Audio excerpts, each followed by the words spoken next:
अगर आप चेल्सी हो, अगर आप ग्राहम पॉटर ना, you want bit of stability. आपको एक स्टेबिलिटी चाहिए, एटलीस्ट जो आप खिला रहे हो, जो आपका आइडिया, जो आपका विजन है, उसमें आपको स्टेबिलिटी चाहिए। As a Chelsea manager you want कि आपकी टीम में थोड़ी स्टेबिलिटी आए, आपके प्लेयर्स में थोड़ी बहुत रोल क्लियरिटी आए कि मेरा ये रोल है, मुझे ये काम करना है, मुझे ये काम नहीं करना है, this is what is expected of me. As a manager Graham Potter का सबसे बड़ा ये चैलेंज है कि थोड़ी बहुत स्टेबिलिटी लाएं, क्लियरिटी लाएं, जॉब क्लियरिटी प्लेयर्स के माइंड में लाएं, ताकि वो अपने रोल के अकॉर्डिंग अपना रोल समझ सकें और पिच पे उसको इंप्लीमेंट कर सकें। But they are very very far from their idea. I get that, I absolutely get that. आपका मैनेजर के अंडर पहला सीजन है, पहले सीजन में भी, मिड सीजन तो नहीं कहूंगा, 2 महीने हुए अभी ग्राहम पॉटर को, literally 2 months till he took the job of being a Chelsea manager. लेकिन what is going on? कभी आप 3 at the back खिला रहे हो, कभी आप 4 की बैकलाइन पे स्विच कर रहे हो, कभी आप विंग बैक का फॉर्मेशन के साथ रहीम स्टर्लिंग पुलिसिक को खिला रहे हो। It's not working.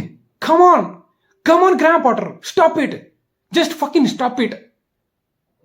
ये ब्राइटन की टीम नहीं है, ये ब्राइटन की टीम नहीं है जहां आप 2-3 साल से रुके हो, आपको मैनेजर और प्लेयर के बीच अच्छा सिंक्रोनाइजेशन है, सेम पेज पे है, अच्छे से आइडिया एग्जीक्यूट हो रहे हैं, अच्छी अंडरस्टैंडिंग है कि मैनेजर को प्लेयर से क्या चाहिए, प्लेयर को मैनेजर से क्या चाहिए। अभी आपको 2 महीने हुए, अभी आप इतना ज्यादा शफल एंड चेंजेस मत करो। कभी ये टैक्टिक्स, कभी वो टैक्टिक्स को हर मैच में स्विच मत करो। मुझे पता है चेल्सी का जो बोर्ड है वो मैनेजर को अंडरवीयर की तरह चेंज करता है, but my request to Graham Potter is that आप टैक्टिक्स को अंडरवीयर की तरह चेंज मत करो यार, मत करो, स्टॉप इट। अच्छी बात है आपने 3 at the back को चेंज किया, जो मैं अपने प्रीव्यू में बोला था बिफोर आर्सेनल गेम कि आपको 3 at the back नहीं खिलाना है, सिंपली बिकॉज आपका विंग बैक कौन है, आपके पास रीस जेम्स नहीं है, रीस जेम्स इंजरी की वजह से बाहर बैठा है। What does that mean?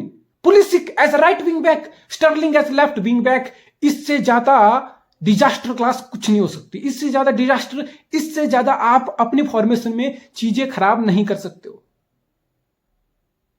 ये नाइटमेयर है, ये बिल्कुल डिजास्टरस आइडिया था और है। अच्छा हुआ आपने बैक 4 पे स्विच किया, लेकिन आपने अब की बार कुछ नए एक्सपेरिमेंट कर दिया भाई। आपने सारा ओवरलोड अपनी राइट साइड पे क्रिएट करने की कोशिश की, यानी कि आपने आर्सेनल की लेफ्ट साइड को टारगेट किया। आप जिनचेंको को टारगेट करना चाहते थे, आपको पता है Mikel Arteta inverted full back खिला रहा है, यानी कि अपने लेफ्ट और right full back, specially left full back को inward toward midfield, centre midfield की पोजीशन ऑक्युपाई करवा रहा था वो जिनचेंको से, not for the very first time. शायद ग्राहम पॉटर ने सोचा होगा कि आर्सेनल की लेफ्ट साइड को बिल्कुल एक्सपोज करो, बिल्कुल टारगेट करो, चेल्सी के प्लेयर का ओवरलोड क्रिएट करो, नंबर्स क्रिएट करो राइट साइड पे, और आर्सेनल को वहां से हर्ट करने की कोशिश करो।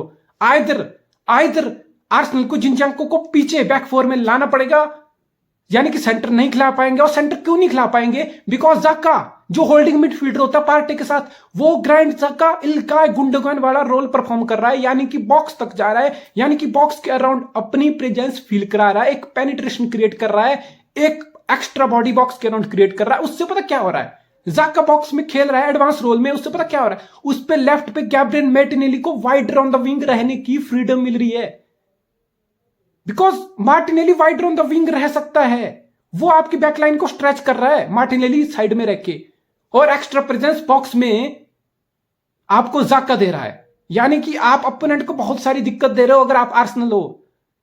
तो ग्राहम पॉटर ने सोचा यार राइट साइड पे सारा कंजेशन क्रिएट कर दो, यानी कि आर्सेनल की लेफ्ट साइड को पैनिक करा दो। हावर्ट्स राइट पे खेलेगा, स्टर्लिंग भी राइट की तरफ जाएगा इंटेंशनली, सेम भी द माउंट भी राइट की तरफ घूमेगा सेंटर से, यानी कि सेंटर की तरफ सिर्फ एक प्लेयर रहेगा, ऑबामेयांग। बेसिकली आइडिया ये था कि आप अच्छे से संभालोगे गैब्रियल मार्टिनेली को, क्योंकि राइट बैक आपका था अज़पीलिकुएटा, तो अज़पीलिकुएटा ऑलरेडी देयर है, आगे उसके सामने विंग की पोजीशन पे आपका हावर्ट्स है, हावर्ट्स के साथ साथ में अराउंड उसके स्टर्लिंग है, स्टर्लिंग के बगल में माउंट है, यानी कि आपने 4 प्लेयर को एक बॉक्स की तरह क्रिएट कर दिया राइट साइड पे। You wanted to exploit Arsenal left side. इस चक्कर में पता क्या हुआ, लेफ्ट साइड पे कुछ चेल्सी का कुछ बचा ही नहीं। चेल्सी का लेफ्ट साइड पे कुछ बचा ही नहीं, कोई नहीं। अगर एक साइड ओवरलोड क्रिएट हो, आप you want to switch the play, आप एक विंग से दूसरे विंग स्विच करना चाहते हो प्ले, क्योंकि आप बेनिफिट लेना चाहते हो, जो स्पेस लेफ्ट पे बचा है, लेकिन लेफ्ट पे कुछ नहीं था, एम्प्टी, फकिंग एम्प्टी। मार्क कुकुरेया पहुंच ही नहीं पा रहा था लेफ्ट तक, अगर वो पहुंच भी रहा था कुछ नहीं। ऑबामेयांग सेंट्रली, बाकी सारा ओवरलोड, सारा कंजेशन राइट साइड पे।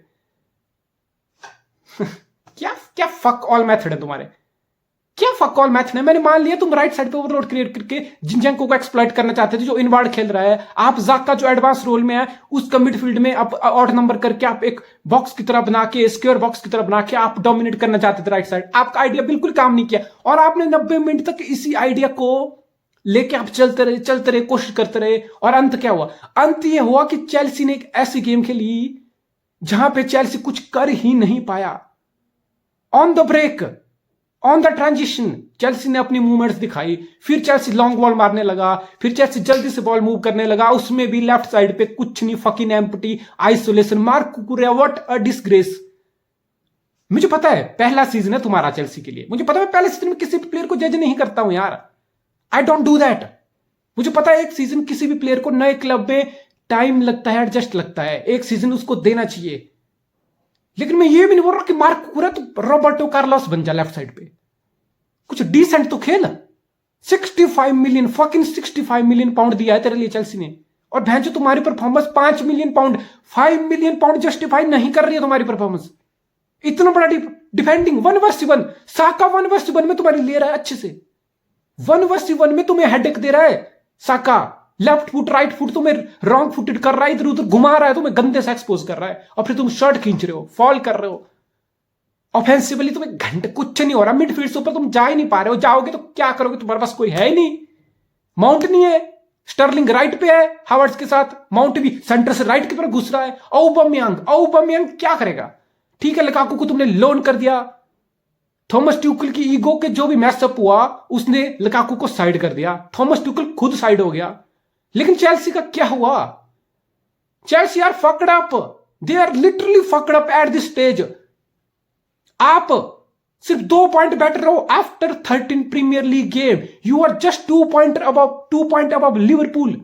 आप 7वें नंबर पे हो चेल्सी, सिर्फ 2 पॉइंट अच्छे हो आप लिवरपूल से 13 मैच प्रीमियर लीग मैच के बाद, और यूनाइटेड से आप 13 मैच के बाद 2 पॉइंट पीछे हो। हालांकि यूनाइटेड हारा, वरना गैप तो 5 पॉइंट का होता। यानी कि तुम कहां जा रहे हो? न्यूकासल तुमसे ऊपर बैठा है, ब्राइटन तुम्हारे साथ 13 मैच के बाद 21 पॉइंट पे बैठा है। What the fuck is going with Chelsea? ठीक है, फोफाना 70 मिलियन है, कुलीबेली 40 मिलियन है, दोनों इंजर्ड है, आएंगे तो बैकलाइन में और स्टेबिलिटी मिलेगी। और थियागो सिल्वा ठीक है, एक्सपीरियंस है, 38 हो गया, 40 की एज होगी। थियागो सिल्वा वीक इन वीक आउट 90 मिनट तक सेम इंटेंसिटी से आपके लिए मैच नहीं खेलने वाला यार, नहीं खेलने वाला। एज भी कोई चीज होती है, स्टेमिना भी कोई चीज होती है, मशीन नहीं है वो। 90 मिनट तक सेम इंटेंसिटी से नहीं खेल सकता वो। आपको गैब्रियल जेसूस, आपका अपोनेंट है, वो फॉरवर्ड है आपका, एज ए डिफेंडर आपको पता, आपको गैब्रियल जेसूस के अगेंस्ट खेलना, जो बंदा 90 minute he is gonna fucking press you for fucking 90 minutes. Raphael Varane का literally Raphael Varane one hack of defender है, लीजेंडरी डिफेंडर। उसका लिटरली रियल मैड्रिड का करियर खत्म किया राफेल वेरान में, अनफॉर्चुनेटली।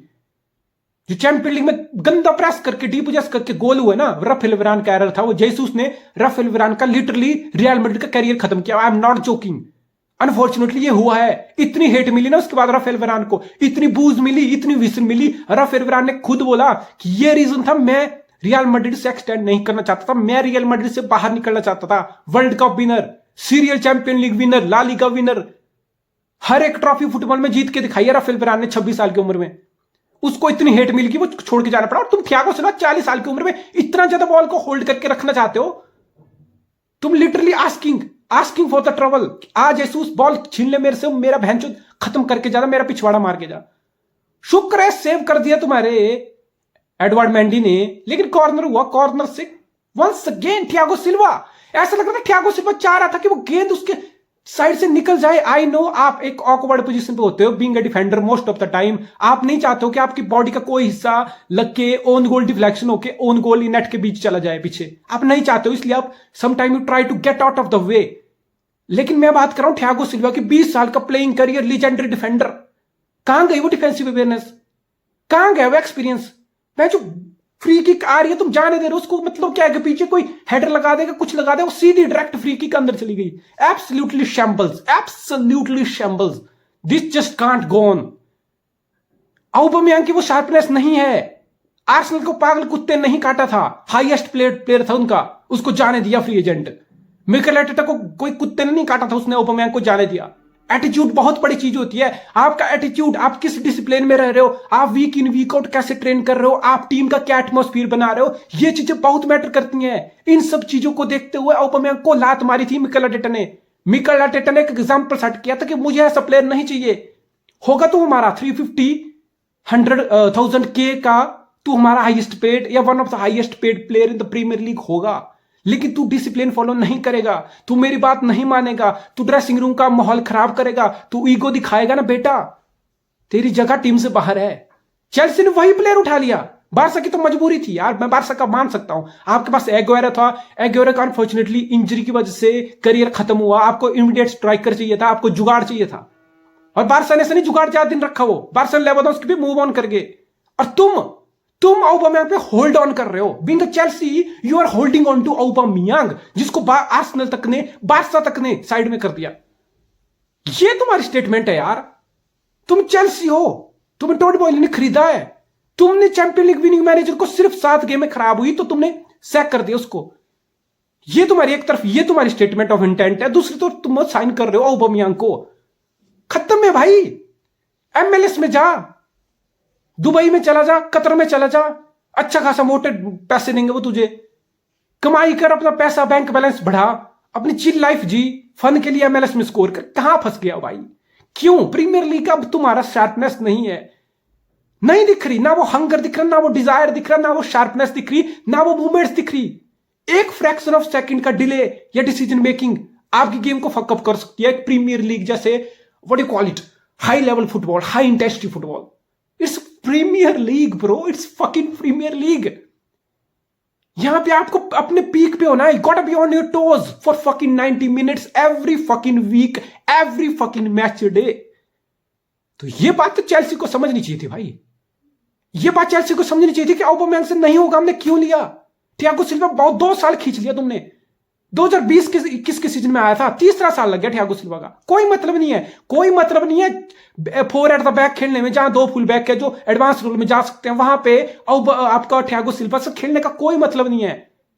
आप काउंटर पे बहुत गंदे एक्सपोज हो जाओगे, ना वो पेस है ना वो शार्पनेस है। Same with Thiago Silva, same with Aubameyang, इन दोनों प्लेयर की जगह नहीं बनती है। अगर आप फ्यूचर की तरफ देख रहे हो ना, मैं चेल्सी हूं, मैं फ्यूचर की तरफ देख रहा हूं, मैंने इतना स्पेंड कर लिया, मैंने 250 मिलियन पाउंड स्पेंड किया था इस समर में, डोंट गेट मी रॉन्ग, किसी को ये बात नहीं बोलनी चाहिए। 75 million Fofana, 40 million Koulibaly, 50 million Raheem Sterling, ये साइनिंग है चेल्सी की।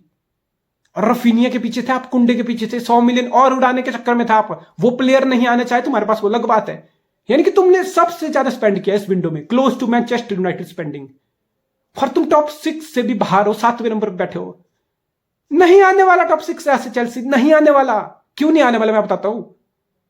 सिटी और आर्सेनल को मैंने मान लिया, आर्सेनल बहुत अच्छा खेल रहा है, हालांकि आर्सेनल ने यह मैच उतना अच्छा नहीं खेला जितना आर्सेनल को खेलना चाहिए था, जितना मैंने आर्सेनल को एक्सेप्शनल पासिंग, टाइट पोजीशन में अच्छे से मूवमेंट, शार्पनेस, आइडियाज, एग्जीक्यूशन, वो मैंने सारी चीजें देखी है ना आर्सेनल के अभी 12 मैच में, वो मुझे कल मैच, इस मैच में नहीं दिखी। I want B lying. Chelsea का जो प्लान था कुछ हद तक आर्सेनल को रोकने का, वो सक्सेसफुल हुए, बट चेल्सी की गलती रही कि चेल्सी ने खुद जो अटैकिंग फॉर्मेशन, जो प्लान लेके गए, जो टैक्टिक्स लेके गए, वो खुद उनके काम नहीं की। इसलिए चेल्सी गोइंग फॉरवर्ड कुछ क्रिएट ही नहीं कर पाया, और आर्सेनल को एक मिस्टेक मिली, थियागो सिल्वा का प्रेस हुआ, जेसूस ने प्रेस किया, कॉर्नर आया, fucking mistake, it went in, and that's all you need. बड़े मैच में आपको कभी कभी छोटे छोटे मार्जिन, छोटी छोटी चीजें अपनी फेवर में जानी चाहिए, और आर्सेनल की फेवर में गई। आर्सेनल सबलाइम बेस्ट रहा इस season, they are better than Man City at this stage, that's a big compliment, huge compliment. लेकिन कल के मैच में आर्सेनल उस लेवल पे नहीं था जिस लेवल पे ने आर्सेनल को देखा, but that's what you need, all you needed is a 3 point. Arsenal 3 point ले गया। आर्सेनल ने टॉप 6 में से इस सीजन लिवरपूल को हराया, स्पर्स को ऑलरेडी हराया, चेल्सी को हरा दिया। सिर्फ यूनाइटेड से आर्सेनल एक मैच आ रहा है, सिर्फ 5 पॉइंट ड्रॉप किए हैं। साउथहैम्पटन से टाई, हसन न्यूटल बेचारा सैक हो गया कल, साउथहैम्पटन से टाई, बाकी आप यूनाइटेड से आ रहे हो, आपने सारे मैच जीते, आपने टॉप 6 में से 4 टीमें फेस भी कर ली। यानी कि आर्सेनल को 2 पॉइंट का मैन सिटी से लीड है, मुझे बहुत पॉजिटिव, मुझे बहुत ऑप्टिमिस्टिक लीड लग रही है, बिकॉज मैन सिटी ने टॉप 6 में से किसको खेला है? यूनाइटेड जीते, लिवरपूल से सिटी हारी, अभी सिटी को चेल्सी को खेलना है, स्पर्स को खेलना है, और आर्सेनल और सिटी का जो मैच होगा ना, उस दिन धुआं धुआं हो जाएगा। आर्सेनल सीरियस कंटेंटर है भाई, किसी कोई चीज लाइटली नहीं लेनी चाहिए। कोई बोला वर्ल्ड कप के बाद कौन प्लेयर कैसे आएगा वर्ल्ड कप से अपनी नेशनल टीम के लिए, किस फिटनेस से आएगा, किस माइंडसेट से आएगा, स्क्वाड स्ट्रेंथ टेस्ट होने वाली है, बिकॉज आप 2 महीने के लैब के बाद फिर से अपनी लीग रिज्यूम करोगे, कप गेम रिज्यूम होगी, चैंपियन लीग रिज्यूम होगी, यानी कि मोटा मोटा हिसाब मान के चलो कि अप्रोक्सीमेटली हफ्ते में 2 मैचेस हर टीम को खेलनी है, आर्सेनल को भी, मैन सिटी को भी, चेल्सी को भी, यूनाइटेड को भी, लिवरपूल को भी, स्पर्स को भी। इसका मतलब क्या है? इसका मतलब 3 दिन में एक कॉम्पिटेटिव मैच ऑफ फुटबॉल। इसका मतलब आपकी बेंच स्ट्रेंथ टेस्ट होगी, आपकी एक स्ट्रॉन्ग 11 ही हर बार आपको नहीं खिलाएगी, आपको बेंच से प्लेयर लाने पड़ेंगे। कितनी उनकी क्वालिटी है? Are they equally good enough to replace the player from the playing 11 और क्वालिटी में डिप ना आए? ये चीज जिस टीम की अच्छी होगी ना, वो टीम आगे निकल जाएगी इस रेस में, चाहे वो टॉप 4 की हो, चाहे वो टाइटल की रेस हो। इसलिए मैन सिटी को कोई मूर्खों वाला क्लब नहीं है भाई, most well run, most smoothly run, most smartly run club है मैन सिटी। उनको पता है क्या कर रहे हैं। ग्रिलिश है, मारे जैसे बेंच पे ऑप्शन है तो बर्नार्डो सिल्वा, फोर्डन, विंग्स संभाल लेंगे। हालैंड नहीं खेलेगा तो अल्वारेज आके इक्वली गुड स्कोर करके चला जाएगा। गुंडगन, केविन डी ब्रुयने स्टार्ट नहीं करेगा तो फोर्डन, बर्नार्डो सिल्वा, पाल्मर को मिडफील्ड में ले आएंगे।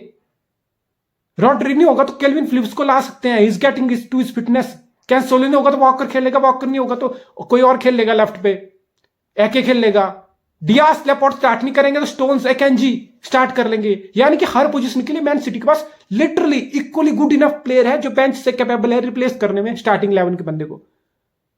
आई can't say same for Chelsea, I can't say same even for Arsenal, I can't say same for United, I can't say same for Spurs. Spurs की तो strength ही नहीं है बेंच पे, strong 11 है, दैट्स इट। सॉन को और कुलिसवेस्की को बिठा दो तो किसको? लुकस मोरा और पुलिसिक को आपको विंग्स पे खिलाना पड़ता है। Huge deep, fucking huge deep. Bentancur होइबियर को खिलाओगे तो किसको खिलाओगे? पता ही नहीं, नाम ही नहीं पता किसी को। कौन मिडफील्ड होल्ड करेगा? विंग्स करेगा, सोलो करेगा? वो सारे निकल गए हैं, भेज दिया उनको। कौन मिडफील्ड होल्ड करेगा? हर टीम की क्वालिटी स्क्वाड डेप्थ में प्रॉब्लम है। मैन सिटी इसीलिए 4 प्रीमियर लीग 5 साल में जीता है। यही एक one of the strongest reason है to have such a solid strong squad. लेकिन चेल्सी के तो एल लग गया भाई। चेल्सी टॉप 4 में कैसे आएगा? सिटी और आर्सेनल को मान के चलो ये दोनों कंटेंडर हैं, ये दोनों टाइटल कंटेंडर मान लो। यानी कि 1 या 2 कोई भी फिनिश करे, 2 स्पॉट आपकी सील है, सिटी और चेल्सी, आर्सेनल, ये 2 टॉप 2 है। टॉप 3 और 4 की लड़ाई न्यूकासल के लिए सबसे बड़ी एडवांटेज पता क्या है? चाहे वर्ल्ड कप हो जाए, न्यूकासल के लिए एडवांटेज कि हफ्ते में सिर्फ 1 गेम है। न्यूकासल को पूरे हफ्ते में सिर्फ 1 गेम खेलना है भाई। लीग कप या एफए कप की गेम्स होगी बस, दैट्स इट। ना कोई यूरोपियन फुटबॉल, ना कोई यूरोपा, ना कोई चैंपियन लीग। यानी कि हफ्ते में मस्त 1 मैच खेलना है। स्क्वाड डेप्थ की कोई चिंता करने की जरूरत नहीं है न्यूकासल को, अनटिल और अनलेस न्यूकासल में कोई भयंकर इंजरी हो जाए। Unfortunately Bruno Guimaraes, Kieran Trippier, Miguel Almiron, Wilson, कोई अनफॉर्चुनेटली बॉटमैन, ये कोई ऐसी इंजरी हो जाए तो अलग बात है, वो एक्सेप्शन केस है, वो किसी भी टीम के साथ हो सकता है। अदरवाइज न्यूकासल का फ्रेश स्क्वाड रहने वाला है टिल में। इसका मतलब क्या है? इसका मतलब न्यूकासल 4th पोजीशन के लिए, यूरोपियन लीग फुटबॉल के लिए जरूर डंडा करेगा। और वो किसकी पोजीशन खाएगा? वो चेल्सी की खा सकता है, यूनाइटेड की खा सकता है, स्पर्स की खा सकता है, लिवरपूल की 4थी पोजीशन खा सकता है। यानी कि एक टीम के लिए बहुत जबरदस्त हेडेक है। और अगर आप चेल्सी हो ना, आपके घोड़े लग चुके हैं, लिटरली आपके घोड़े लग चुके हैं। आपके पास नया मैनेजर है जिसको सिर्फ 2 महीने हुए, जो हर मैच में नई फॉर्मेशन लेके आ रहा है। यानी कि टीम को स्टेबिलिटी चाहिए। ग्राहम पॉटर अपने ही नशे में धुत है, नई चीजें ट्राई कर। Come on man, stop it. अभी टीम को स्टेबिलिटी चाहिए, टीम को स्टेबिलिटी दे। ये as a manager Graham Potter का चैलेंज है। और चेल्सी टॉप 4 से बाहर हो गया ना, मुझे नहीं पता ग्राहम पॉटर के साथ क्या होगा, मुझे नहीं पता चेल्सी का बोर्ड क्या करेगा। लेकिन Chelsea are literally in trouble, and Arsenal, they are fucking flying, top of the league, fucking contender for the title. Wow, what a time to be Arsenal fan. All those Arsenal fan, keep your head high man, your team is buzzing, your team is playing the best football in the league, better than 2 point better than Man City at this stage. That's huge fucking big. Because of Man City की बात करते हैं तो Pep Guardiola, mentality, tactics, Erling Haaland break कर दिया Premier League को, Kevin De Bruyne, Foden, Gundogan, Bernardo Silva, Rodri, यानी कि इतने सारे बेस्ट प्लेयर, क्वालिटी प्लेयर हैं जब वो सिटी की बात करते हैं। और फिर आप सिटी से अगर 2 पॉइंट ऊपर बैठे हो ना, ये स्टैंप है कि आर्सेनल कितना अच्छा किया इस सीजन। आज तो आर्सेनल उतना अच्छा नहीं खेला, as I told you, but result is all that matter, and Chelsea are literally in trouble. Graham Potter gotta get this together.